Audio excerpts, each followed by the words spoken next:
সব দাহ করার পর পেছন ফিরে তাকাতে নেই কেন? হিন্দুদের শেষ সংস্কার কোনটি? চলুন তা জেনে নেওয়া যাক। হরে কৃষ্ণ, রাধে রাধে। নমস্কার বন্ধুরা, আপনাদের কাছে আবারও আমি নতুন ধরনের একটা ভিডিও নিয়ে এসেছি। চলুন তাহলে শুরু করা যাক। মৃত ব্যক্তির অন্তিম সংস্কারের পর পেছন ঘুরে তাকাতে নেই কেন? বন্ধুরা, গরুর পুরাণে মৃত্যুর পর মৃত ব্যক্তির আত্মার শান্তির জন্য কোনো কোনো নিয়ম পালন করা উচিত সেই বিষয়ে আলোচনা হয়েছে। এমনকি মৃত্যুর পর আত্মা কোথায় যায়, তার কি গতি হয়, সেই নিয়েও বিস্তারিত আলোচনা করা হয়েছে। আমরা সকলেই এই কথাটি শুনে থাকি, কোনো ব্যক্তির মৃত্যুর পর মৃতদেহ দাহ করে ফিরে আসার সময় সেই দিকে পেছন ফিরে আর তাকাতে নেই। আমাদের অনেকেরই মনে প্রশ্ন জাগে যে কেন এই কথাটি বলা হয়, কেন চিতার দিকে পেছন ফিরে তাকাতে নেই। আজকে সেই প্রশ্নের উত্তর সন্ধান করব এই ভিডিওর মাধ্যমে। চলুন তাহলে। আমরা সকলেই জানি দেহ নশ্বর, আত্মা অবিনশ্বর। আত্মার কোনোদিনও মৃত্যু হয় না। তাকে বলে একটি শরীর ত্যাগ করে অন্য শরীর ধারণ করে। কিন্তু তা সত্ত্বেও আমরা সকলেই মৃত্যুকে ভয় পাই। আমরা প্রায় প্রতিদিনই আমাদের আশেপাশে অনেক মানুষজন, পশু পাখি, উদ্ভিদের মৃত্যুবরণ করতে দেখি। আমরা এও জানি যে আমাদেরও এক না একদিন মৃত্যুবরণ করতে হবে। এই নিয়মকে কেউ পরিবর্তন করতে পারবে না। তা সত্ত্বেও আমরা মৃত্যুকে ভয় পাই। এগিয়ে চলতে চাই। হিন্দু ধর্মের জন্ম থেকে মৃত্যু পর্যন্ত মোট 16টি সংস্কার আছে, যার মধ্যে শেষ সংস্কারটি হলো অন্তিম সংস্কার। এই অন্তিম সংস্কারের সময় এবং সংস্কারের পরে অনেক কিছু নিয়ম নীতি মেনে চলতে হয়। মনে করা হয় এগুলির নাম মানলে আমাদের প্রিয়জনের আত্মার শান্তি পায় না। তার মধ্যে একটি নিয়ম হলো সূর্যাস্তের পর দাহ করা সংস্কার না করার ভালো। কারণ মনে করা হয় সূর্যাস্তের পর যমের দুয়ার খুলে যায়। তাই ওই সময় যাদের দাহ করা হয়, মৃত্যুর পর তাদের স্থান হয় নরকে। কিন্তু বর্তমান যুগে অনেকেই এই সমস্ত নিয়মগুলি মানতে চায় না। আর এই সব নিয়মের মধ্যে একটি নিয়ম হলো মৃতের অন্তিম সংস্কার করার পর আত্মীয় স্বজনদের মধ্যে কারোরই পেছন ফিরে দেখা উচিত নয়। আসলে অন্তিম সংস্কার করার পরে শরীর জ্বলে যায়, কিন্তু আত্মার অস্তিত্ব সেখানেই থাকে। কারণ দেহের মৃত্যু ঘটলেও আত্মার মৃত্যু ঘটে না। আত্মাকে কোনো অস্ত্র কাটতে পারে না, আগুন জ্বালাতে পারে না এবং বায়ু শুকাতে পারে না।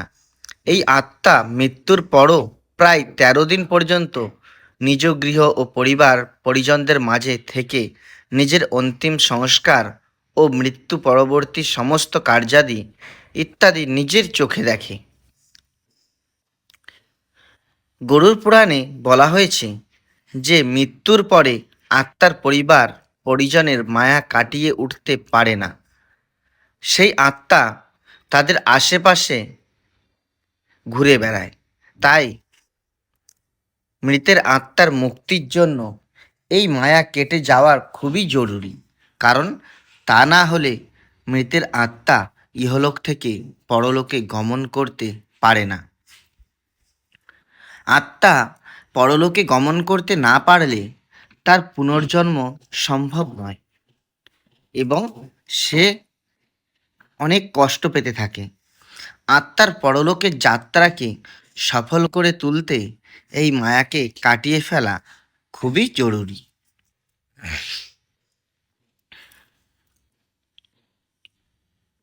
তাই গরুর পুরাণে বলা হয়েছে যে অন্তিম সংস্কারের পরে কোনো আত্মীয় স্বজন পেছন ফিরে না তাকায়, কারণ যদি কেউ পেছন ফিরে তাকায় তাহলে মৃতের আত্মা মনে করবে পরিবার পরিজনদের মনে তার জন্য এখনো অনেক মায়া মমতা ভালোবাসা বর্তমান রয়েছে।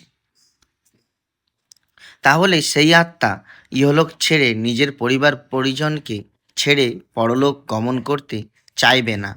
কিন্তু যদি কেউ পেছন ফিরে না দেখে তাহলে মৃতের আত্মা এটি বুঝতে পারবে যে তার ইহলোকের সময় শেষ হয়ে গেছে। তার পরিবার পরিজন ও তার দেহকে দাহ করে তাকে শেষবারের মতো বিদায় জানিয়ে দিয়েছে। তাই সে তার হৃদয়কে পরলোকে গমনের জন্য প্রস্তুত করে নেবে। এই প্রসঙ্গে শ্রীকৃষ্ণ কুরুক্ষেত্র যুদ্ধের সময় অর্জুনকে বলেছিলেন, মানুষের শরীর নশ্বর, আর এই শরীরের বিনাশের সাথেই সমস্ত সম্পর্ক শেষ হয়ে যায়, কারণ এই সমস্ত সম্পর্ক শরীরেই বিদ্যমান। পিতা পুত্রের সম্পর্ক কেবল এই জন্মে বিদ্যমান। তোমার পিতার মৃত্যুর পর তিনিও অন্য রূপে জন্ম নিয়েছেন।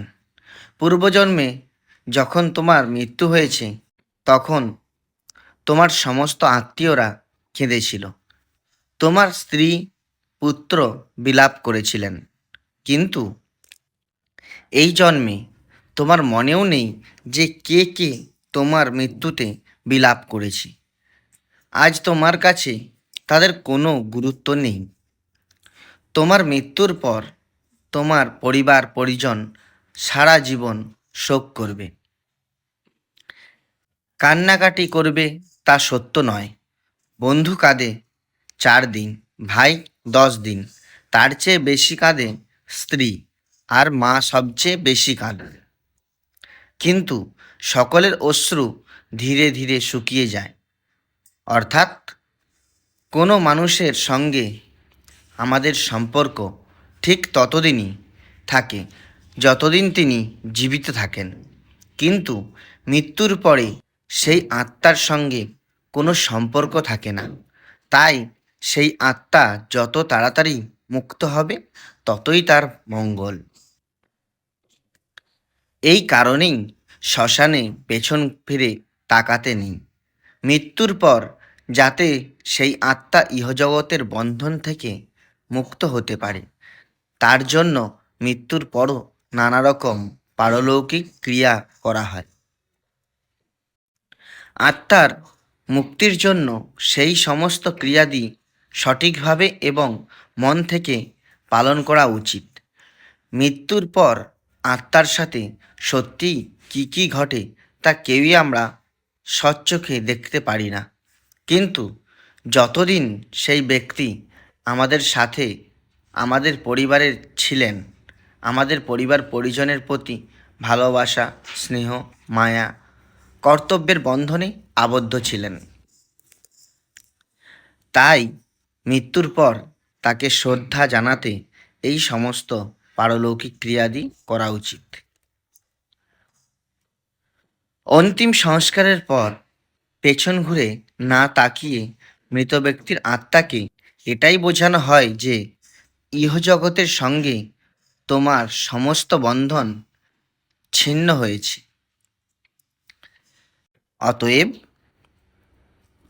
তোমার পরলোকে গমন করা উচিত। তবে যে সকল মানুষের অকাল মৃত্যু হয়, অর্থাৎ আত্মহত্যা অথবা কোনো দুর্ঘটনায় যাদের মৃত্যু ঘটে, তাদের আত্মা তাড়াতাড়ি মুক্তি পায় না। সকলে অবশ্যই ভালো থাকবেন, সুস্থ থাকবেন।